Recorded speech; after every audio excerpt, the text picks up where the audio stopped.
আমি আজকে আপনাদের জন্য যে রেসিপিটা নিয়ে এসেছি রেসিপিটা হচ্ছে আলু দিয়ে শিং মাছের ঝোল। এই রান্নাটা আমি খুবই সহজ করে দেখিয়েছি আর খেতেও কিন্তু হয় খুবই সুস্বাদু। বিসমিল্লাহির রহমানির রহিম। আসসালামু আলাইকুম। কেমন আছেন আপনারা সবাই? আশা করছি সবাই অনেক বেশি ভালো আছেন। খুবই সহজ করে আমি এই রান্নাটা দেখিয়েছি। আশা করছি আমার রান্নাটা আপনাদের অনেক বেশি ভালো লাগবে।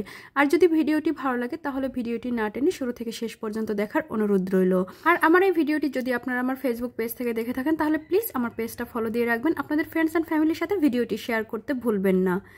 তাহলে চলুন রেসিপিটা দেখে নেওয়া যাক। চুলায় আমি একটা কড়াই বসিয়ে দিয়েছি। কড়াইয়ের মধ্যে দিয়ে দিয়েছি 1/4 কাপ পরিমাণ রান্নার তেল। এরপর এখানে দিয়ে দিলাম 1 কাপের থেকে বেশি হবে পেঁয়াজ কুচি আর দিয়ে দিলাম কাঁচামরিচ ফালি। 4-5টা কাঁচামরিচ আমি এখানে মাঝখান দিয়ে কেটে তারপর দিয়ে দিয়েছি। এরপর চুলার জালটাকে বাড়িয়ে রেখে পেঁয়াজটাকে আমি নরম করে ভেজে নিচ্ছি। পেঁয়াজটা এখানে আমি লাল করে ভাজবো না, একটু নরম করে ভাজা হলেই হয়ে যাবে। পেঁয়াজটা আমার এখানে ভেজে নেওয়া হয়ে গেছে। এখন আমি এখানে দিয়ে দিচ্ছি 1 টেবিল চামচ আদা রসুন বাটা। আপনারা যদি আদা রসুন বাটাটা আলাদা করে দেন তাহলে আপনারা 1/2 টেবিল চামচ আদা বাটা আর 1/2 টেবিল চামচ রসুন বাটা সম পরিমাণে দিয়ে দেবেন। দিয়ে তারপর নেড়ে চেড়ে কয়েক সেকেন্ড তেলের মধ্যে এই আদা রসুনটাকে ভেজে নেব, এতে করে আদা রসুনের কাঁচা গন্ধটা চলে যাবে। এখন আমি এখানে দিয়ে দিচ্ছি 1/2 টেবিল চামচ হলুদের গুঁড়া, 1 টেবিল চামচ মরিচের গুঁড়া, 1/2 টেবিল চামচ ধনিয়া গুঁড়া, 1/2 টেবিল চামচ জিরা গুঁড়া আর দিয়ে দিচ্ছি স্বাদমতো লবণ। লবণটা অবশ্যই আপনারা আপনাদের স্বাদ অনুযায়ী দেবেন। এরপর নেড়ে চেড়ে এই তেলের সাথে মশলাটাকে একটু ভেজে নেব। কয়েক সেকেন্ড ভাজলেই হবে, অনেক বেশি ভাজা যাবে না, তাহলে মশলাটা পুড়ে যাবে। 4 থেকে 5 সেকেন্ড ভেজে নিলেই হয়ে যাবে। এরপর এখানে দিয়ে দিলাম 1/2 কাপ পরিমাণ পানি। পানি দিয়ে মশলার সাথে খুব ভালো করে মিশিয়ে নিচ্ছি। এখন মশলাটাকে 4 থেকে 5 মিনিট কষিয়ে নেব, এতে করে মশলাটার কাঁচা গন্ধ চলে যাবে। আর কষানোর সময় কিন্তু মাঝে মাঝে নেড়ে চেড়ে দিতে হবে, খেয়াল রাখতে হবে যেন নিচ থেকে পুড়ে না যায়।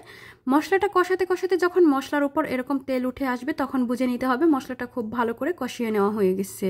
আর মশলাটা কষানোর সময় কিন্তু অবশ্যই চুলার জালটাকে মিডিয়াম হিটে রেখে মশলাটাকে কষাবেন। এরপর এখানে আমি দিয়ে দিলাম শিং মাছ। শিং মাছটাকে এখন আমি মশলার সাথে মিশিয়ে নিচ্ছি। মশলার সাথে মিশিয়ে নিয়ে এরপর এখানে আমি দিয়ে দিলাম কেটে রাখা আলু। এখানে আমি ছোটো সাইজের আলুগুলো 4 টুকরো করে কেটে নিয়েছি। আপনারা যদি বড় আলু দেন সেক্ষেত্রে আপনারা কিউব করে কেটে নিতে পারেন, সেটা আপনাদের ইচ্ছা, আপনারা যেভাবে কেটে নেবেন। এরপর আলু আর শিং মাছটাকে খুব ভালো করে মশলার সাথে মিশিয়ে দিচ্ছি। মিশিয়ে দেওয়া হয়ে গেছে। এখন ঢাকনা দিয়ে ঢেকে 5 মিনিটের জন্য কষিয়ে নেব, চুলার জালটাকে মিডিয়াম টু লো হিটের মাঝামাঝি রেখে। আমি কিন্তু এই মাছ আর আলুটাকে কষানোর সময় কোনো রকম পানি ব্যবহার করিনি। এখানে যে অল্প একটু পানি উঠেছিল সেই পানিতেই আমি এটাকে খুব ভালো করে কষিয়ে নিয়েছি। আর আমি যেহেতু চুলার জালটাকে কমিয়ে দিয়ে কষিয়ে নিয়েছি তাই এখানে পানির কোনো প্রয়োজন হয়নি। এখন আমি ঝোলের জন্য দিয়ে দিলাম 1 কাপ পানি। পানি দিয়ে খুব ভালো করে মিশিয়ে দিচ্ছি। এমনভাবে মেশাতে হবে যেন ঝোলের সাথে মশলাটা খুব ভালোভাবে মিশে যায়। এখন আমি ঢাকনা দিয়ে ঢেকে তারপর বলক তুলে নেব। তরকারির মধ্যে বলক চলে এসেছে। এখন আমি ঢাকনাটাকে খুলে নিচ্ছি। খুলে নিয়ে তারপর এখানে দিয়ে দেব কেটে রাখা 2টা টমেটো।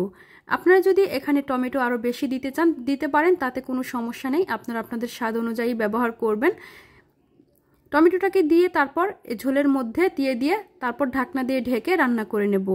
ঢাকনা দিয়ে ঢেকে দিলাম, রান্না হওয়া পর্যন্ত অপেক্ষা করব।